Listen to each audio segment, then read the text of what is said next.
Audio Jungle।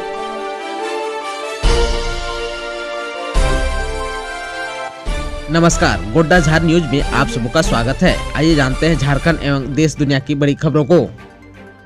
खबर है उत्तर प्रदेश के गाजियाबाद से। गाजियाबाद में रविवार को बड़ा हादसा हो गया। यहां मुरादनगर के शमशान में अंतिम संस्कार के दौरान गैलरी की छत गिरने से कई लोग दब गए। इनमें 21 की मौत हो गई, 24 घायल हो गए। ये सभी बारिश से बचने के लिए छत के नीचे खड़े थे। जिस शख्स का दाह संस्कार चल रहा था, हादसे में उनके एक बेटे की भी मौत हो गई। शमशान घाट पर मुरादनगर के फल कारोबारी जयराम का अंतिम संस्कार किया जा रहा था। अंतिम संस्कार के दौरान सभी लोग गेट से सटी गैलरी में खड़े थे। इसी दौरान यह हादसा हो गया। 2.5 माह पहले ही यह गैलरी बनाई गई थी। लोगों का आरोप है कि गैलरी बनने में घटिया मटेरियल का इस्तेमाल हुआ था। जयराम के पोते देवेंद्र ने बताया कि जब दादा का अंतिम संस्कार हो रहा था, बारिश हो रही थी तो काफी लोग दूर शेड के नीचे खड़े हो गए। इसी दौरान छत गिर गई और वहां खड़े लोग सभी दब गए। हादसे में देवेंद्र के चाचा की भी मौत हो गई। एक भाई मालवे के नीचे दब गया और पिता भी घायल हैं। भारत के वैज्ञानिकों ने यूके स्ट्रेन को आइसोलेट किया है। ऐसा करने वाला दुनिया का सबसे पहला देश बन गया भारत। ब्रिटेन में सामने आए कोरोना वायरस के नए स्ट्रेन ने दुनिया भर में सरकारों की चिंता बढ़ा दी है। यह स्ट्रेन पहले वाले कोरोना वायरस के मुकाबले 70% से भी ज्यादा संक्रामक है। इस पर वैक्सीन के असर को लेकर भी संदेह बना हुआ है, लेकिन इसी बीच भारतीय वैज्ञानिकों ने इस स्ट्रेन को आइसोलेट करने में कामयाबी हासिल कर ली। भारत ऐसा करने वाला दुनिया का पहला देश बन गया। Indian council of medical research ने शनिवार को सोशल मीडिया पर यूके में मिले वायरस के नए स्ट्रेन की पहचान के बारे में जानकारी दी।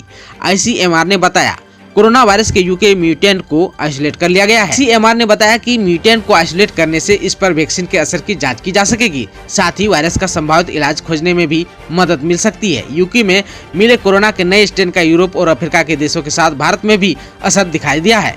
शनिवार तक देश में नए स्ट्रेन के संक्रमित 29 लोग सामने आ चुके हैं। इन सभी मरीजों को आइसोलेशन में रखा गया है। खबर है झारखंड के चतरा से। नीलगाय के आतंक से परेशान है चतरा के किसान। प्रखंड के किसानों में हाहाकार मचा हुआ है। उनकी फसलों पर नीलगायों का लगातार हमले हो रहे हैं। अब तक 2000 एकड़ से ज्यादा में लगी रबी दलहन, तिलहन और सब्जी की फसलों को या तो नीलगायें चर गई अथवा अपने पैरों से रौंद कर बर्बाद कर दी है। विडम्बना यह है कि वन विभाग वन्य प्राणी से हो रहे इस नुकसान का महज तमाशाबीन बना हुआ है।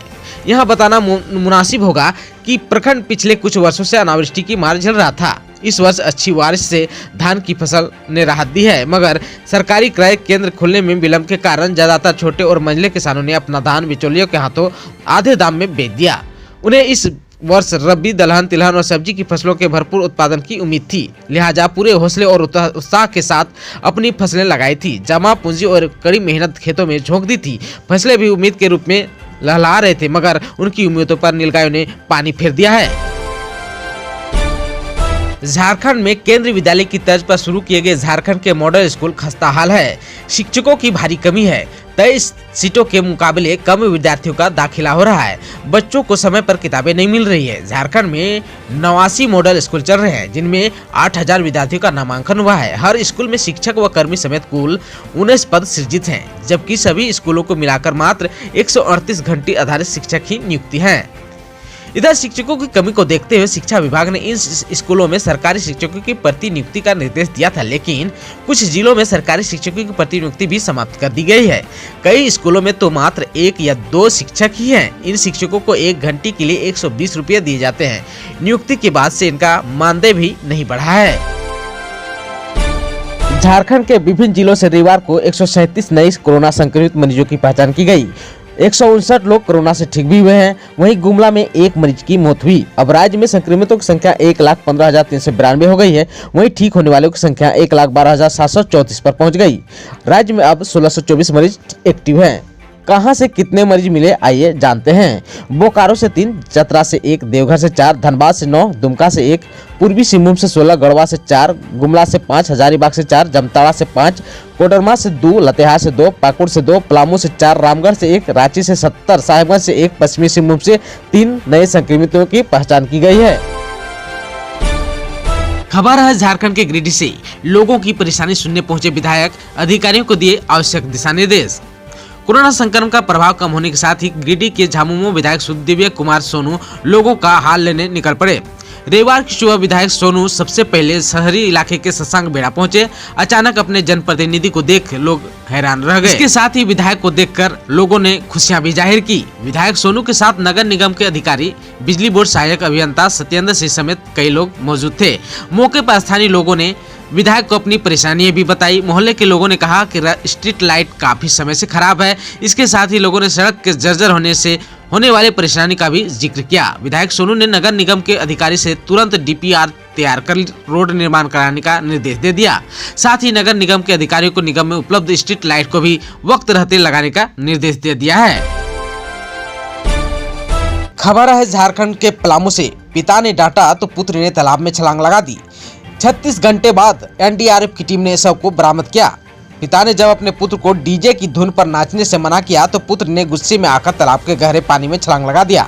काफी प्रयास के बाद एनडीआरएफ की टीम ने तालाब से शव को रविवार को बरामद कर लिया है। घटना पलामू जिले के तरहसी थाना क्षेत्र के टरिया गाँव की है। युवक 1 जनवरी को तालाब में कूदा था।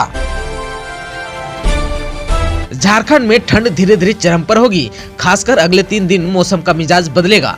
4, 5 और 6 जनवरी 2021 को झारखंड के कई इलाकों में आंशिक रूप से बादल छाए रहेंगे। वहीं धुंध भी रहेगा। हालांकि तापमान में उतार चढ़ाव जारी रहने के बावजूद राज्य में अगले कुछ दिनों तक शीतलहरी नहीं चलेगी। मौसम को देखते हुए लोगों को सतर्क रहने की भी सलाह दी जा रही है। 6 जनवरी 2021 के बाद मौसम साफ रहेगा। दिन में धूप खिले रहेगी। आज यानी 4 जनवरी 2021 का हाल जान लीजिए। मौसम विभाग के अनुसार 4 जनवरी यानी सोमवार को झारखंड के अधिकांश इलाके में आंशिक रूप से बादल छाए रहेंगे। इस दौरान न्यूनतम तापमान 12 डिग्री सेल्सियस रहेगी। वहीं अधिकतम तापमान 26 डिग्री सेल्सियस रहेगी। आंशिक रूप से बादल छाए रहने के साथ धुंध भी रहेगा। दिन में आर्द्रता 52% रहेगी। वहीं रात के समय यह बढ़कर 76% तक पहुँच जाएगा। खबर है झारखंड के धनबाद से। पिकनिक मनाने जा रहे बाइक सवार युवक की सड़क हादसे में मौत हो गई। एक गंभीर रूप से घायल भी हो गया। निरसा के कालूबथान ओपी क्षेत्र के बड़मुड़ी गांव में रविवार को सड़क हादसे में एक बाइक सवार एक युवक की मौत हो गई, जबकि उसके साथ बाइक पर बैठा युवक गंभीर रूप से घायल हो गया। दोनों ही बाइक से पिकनिक मनाने मैथन डैम जा रहे थे और इसी दौरान बलियापुर पतालबाड़ी मेन रोड पर ट्रैक्टर से टक्कर हो गई। बाइक सवार ने हेलमेट नहीं पहन रखा था। घटना के विरोध में वे मुआवजे की मांग पर मृतक के परिजनों और ग्रामीणों ने 1.5 घंटे तक सड़क को जाम कर दिया। खबर है झारखंड के जमशेदपुर से। पुलिस के हत्थे चढ़े मोबाइल चोर। 2 चोरों से 6 लाख रुपए के मोबाइल बरामद। दूसरे शहरों में जाकर करते थे चोरी। साहिबगंज में पुलिस ने रविवार को 2 मोबाइल चोरों को गिरफ्तार किया है। ये चोर दूसरे शहरों से मोबाइल चोरी कर यहाँ बेचते थे। इनके पास से करीब 6 लाख रुपए के 60 से ज्यादा मोबाइल बरामद किए हैं। इन चोरों की निशानदेही पर पुलिस गिरोह के अन्य सदस्यों की भी तलाश कर रही है। जानकारी के मुताबिक साक्षी थाना पुलिस ने पहले साहिबगंज के राजमहल इलाके में रहने वाले कपूर कुमार को साक्षी गोलचक्कर के पास से पकड़ा था। जाँच के दौरान आरोपी के पास से चोरी की 3 मोबाइल मिले थे। इसकी निशानदेही पर एक अन्य साथी चाईपाड़ा गाँव के रहने वाला दीपंकर घोष को उलीडी से गिरफ्तार किया। दीपंकर वहां किराए के मकान में रहता था। पुलिस ने इस चोर से 62 मोबाइल बरामद किए हैं। एम्स के डायरेक्टर बोले भारत बायोटेक की कोवैक्सीन को बैकअप के रूप में कर सकते हैं इस्तेमाल।